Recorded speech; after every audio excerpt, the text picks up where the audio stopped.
নমস্কার বন্ধুরা, উপন্যাস কিচেনে আপনাদের সবাইকে আবারও স্বাগত। আজকে আমি আবারও হাজির হয়েছি নতুন আরও একটা রেসিপি নিয়ে। তাহলে চলুন রেসিপিটা শুরু করি। আজকে আমার রেসিপি লঙ্কার চপ। আজকে আমি আপনাদের সঙ্গে শেয়ার করতে যাচ্ছি রাজস্থানি লঙ্কার চপ কীভাবে ভাজা যায়। প্রথমে লঙ্কাটাকে আমি এইভাবে লম্বা লম্বি আড়াআড়ি করে দুই সাইডে একটুখানি করে ফাটিয়ে নেব। একটা সরু ছুরির সাহায্যে আমি এটাকে ফাটিয়ে নিচ্ছি। নিয়ে কিছুক্ষণ আমি এটাকে একটু বয়েল করে নেব। হালকা একটু সেদ্ধ হয়ে গেলে এটাকে নামিয়ে নেব। ততক্ষণে আমি এর জন্য যে ব্যাটারটা প্রয়োজন সেটা তৈরি করে নেব। প্রথমেই নিয়ে নিচ্ছি চালের গুঁড়ো, তারপরে দিচ্ছি বেসন। চালের গুঁড়ো দিয়েছি 1 চামচ আর সামান্য, বেসন তার 4 ভাগের 1 ভাগ, কর্নফ্লাওয়ারও 4 ভাগের 1 ভাগ। এবার দিচ্ছি ময়দা দিচ্ছি পুরোপুরি 2 চামচ।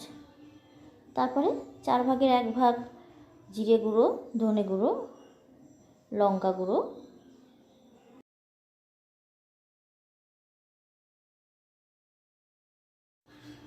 একটু চাট মশলাও আমি ব্যবহার করছি। এবার আমরা লঙ্কাগুলো দেখুন কত সুন্দরভাবে সেদ্ধ হয়ে গেছে। সেগুলোকে এবার খুব ভালো করে আমাকে জলটা ছাড়িয়ে নিতে হবে। লঙ্কাগুলো একটু চাপ দিয়ে আমি সমস্ত লঙ্কার জল এইভাবে বের করে নেব। কারণ যেহেতু লঙ্কাটা একটু ফাটানো আছে, ভেতরের দিকে কিন্তু জল ঢুকে থাকবে। আর জল যদি থাকে তাহলে সেক্ষেত্রে কিন্তু আপনার সমস্যা, ভাজার সময় অসুবিধা হবে। তাই জলগুলোকে অবশ্যই বের করে নেবেন। তারপরে একটু টিস্যুর সাহায্যে বা আপনি শুকনো সুতির কাপড়ের সাহায্যে এইভাবে জলগুলোকে খুব ভালো করে ছাড়িয়ে নেবেন। টিস্যুর সাহায্যে জল ছাড়িয়ে নিয়ে একটা শুকনো টিস্যু দিয়ে আবার মুছে নিয়ে আবার টিস্যুর মধ্যেই রাখছি। কারণ ভেতরে যা জল আছে, আপনারা এই প্রসেসিংটা কিন্তু অবশ্যই অনেকক্ষণ আগে করবেন। কারণ জল ভেতরে যা থাকে সেগুলো কিন্তু বেশ সময় লাগে বেরোতে, নইলে কিন্তু ভাজার সময় খুব অসুবিধা হবে।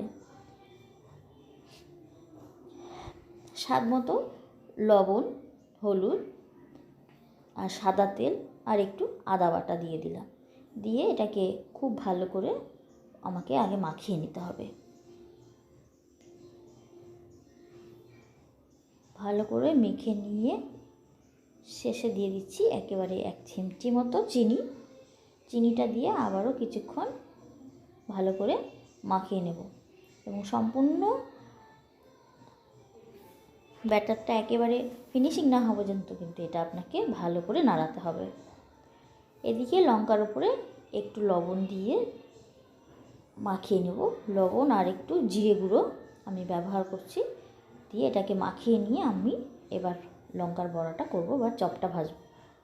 লবণ আর জিরে গুঁড়ো দিয়ে এটাকে আমি মাখিয়ে নিলাম।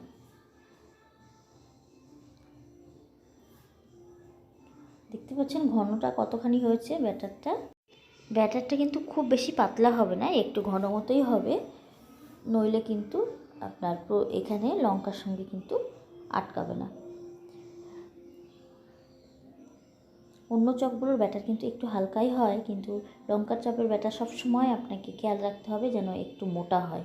নইলে কিন্তু লঙ্কাটার সঙ্গে ভালো করে আটকাবে না, সেটা ছড়িয়ে যাবে। এবার আমি পরপর লঙ্কাগুলো দিয়ে লঙ্কার চপটা আমি তৈরি করে নেব। একেবারে ইজি, সহজ প্রসেসিং। আপনাদের কেমন লাগছে আশা করছি খুব ভালো লাগবে। বাড়িতে তৈরি করবেন এভাবে।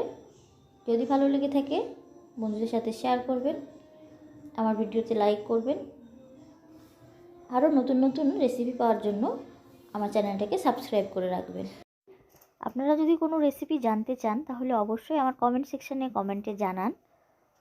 আমি চেষ্টা করব খুব তাড়াতাড়ি আপনাদের পছন্দের রেসিপিগুলো আপনাদের সামনে নিয়ে আসার। তাহলে চটপট কমেন্ট করুন।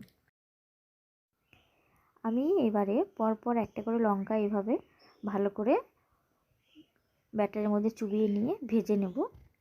একটু ছড়ানো পাত্র আমি নিয়েছি, যেখানে একসঙ্গে আমি 3-4টে চপ একবারে ভাজতে পারবো। এরকম ছড়ানো পাত্র নিলে পারে আপনাদের সুবিধা হবে, যেহেতু লঙ্কাগুলো একটু বড় সাইজের হয় সেহেতু ছোটো পাত্রে কিন্তু এগুলো আটকে যাবে। তাই অবশ্যই সবসময় পাত্রটা একটু বড় নেবেন আর তেলের পরিমাণটা একটু বেশি রাখবেন, তাহলে খুব সুন্দরভাবে এটা হয়ে যাবে। ধন্যবাদ আপনাদের সবাইকে আমার ভিডিওটা শেষ পর্যন্ত দেখার জন্য। আপনারা ভালো থাকবেন, সুস্থ থাকবেন। আবারও দেখা হবে অন্য কোনো রেসিপি নিয়ে।